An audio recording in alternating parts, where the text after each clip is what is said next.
Pakistan has set its sight on becoming the regional maritime hub by 2047. But turning that ambition into reality requires more than strategic geography. It demands world-class ports, seamless logistics, and infrastructure that can compete with the best in the region.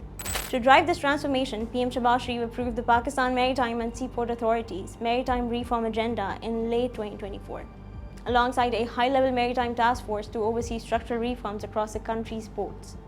A dedicated committee has since been constituted under the chairmanship of the Ministry of Defence, with the Director General of the National Logistic Corporation as a key member.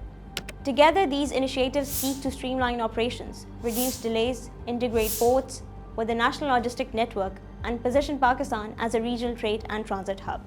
Before assessing this, it is worth understanding how Pakistan's port system is structured and the challenges that have historically limited its competitiveness. Pakistan has roughly 1,050 kilometers of coastline and three major commercial seaports: Karachi Port, Port Qasim, and Gwadar Port. Karachi Port and Port Qasim together handle around 90% of the country's seaborne trade.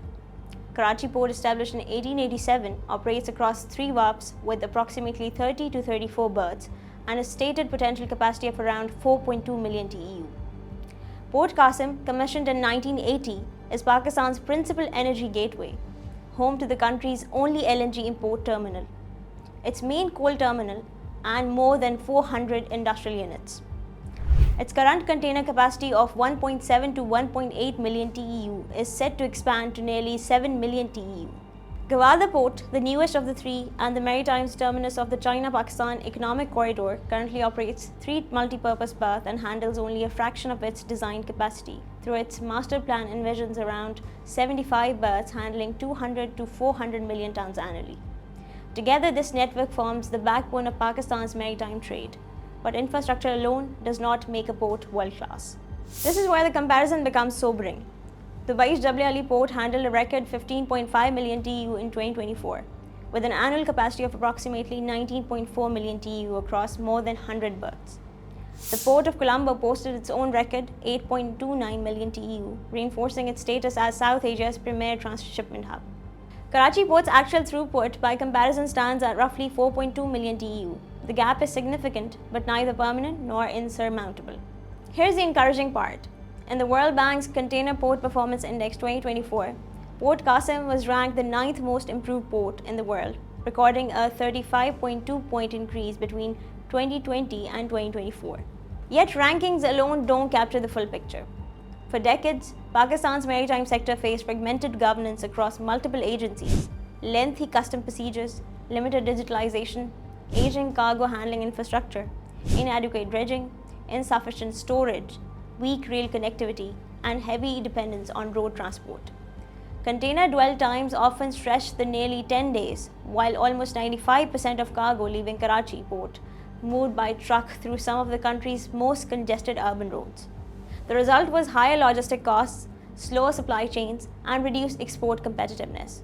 The bottleneck was never confined to the ports themselves.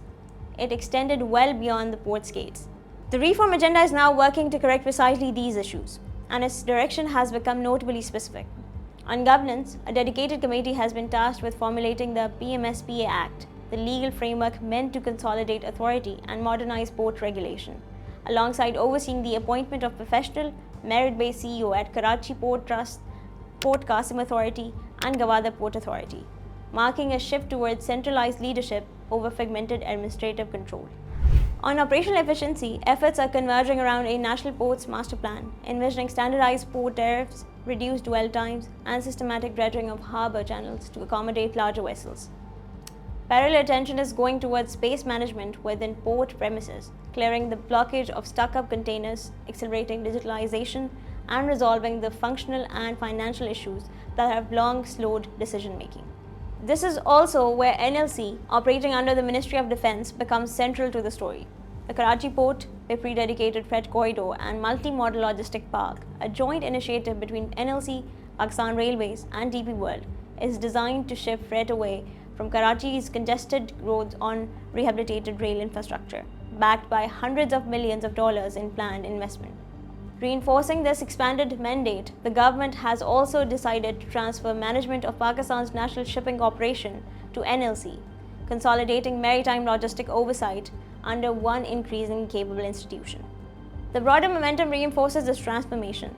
A $100 billion National Maritime Development Plan announced in late 2025, new dredging projects across Karachi Port and Port Qasim, and the berthing of the largest container vessel ever to call at Pakistan, a 24,000 TEU ultra-large vessel at Karachi's deep water terminal in November 2025, show these reforms are components of a coordinated national strategy, not isolated projects.